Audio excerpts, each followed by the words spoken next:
राज्याची सांस्कृतिक नगरी आणि शिक्षणाची पंढरी असलेल्या पुणे जिल्ह्यातील एका भोंदूबाबाचे अनेक कारनामे समोर आले असून पोलिसांनी या बाबाला अटक केली आहे। अंधश्रद्धेचा फायदा घेत भक्तांची फसवणूक करणाऱ्या भोंदूबाबाची हायटेक विकृती समोर आली आहे। प्रसाद तामदार या तथाकथित बाबावर बावधन पोलीस ठाण्यात तक्रार दाखल झाली असून त्याच्या विरोधात गंभीर आरोप करण्यात आलेत। पोलिसांनी बाबाला अटक केल्यानंतर तपासादरम्यान धक्कादायक बातमी समोर आली। हा बाबा इलेक्ट्रॉनिक्स मोबाईलमधून अश्लील चाळे करायचा, तर भोंदूबाबाच्या आश्रमात आता पोलिसांना वेगवेगळ्या गोळ्यांची पाकिटे आढळून आलीत।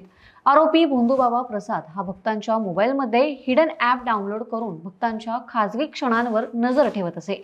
याशिवाय तो भक्तांना गुंगीचे औषध देऊन अश्लील चाळे करत होता। पोलीस तपासातून या कृत्याची झलक 5 वेगवेगळ्या भक्तांच्या चौकशीतून समोर आली आहे। अनेक भक्त मानसिक दबावाखाली बाबाच्या सांगण्यानुसार वागत होते। त्यातच आता पोलीस कोठडी संपत असताना पोलिसांनी आणखी सबळ पुरावे आढळून आलेत।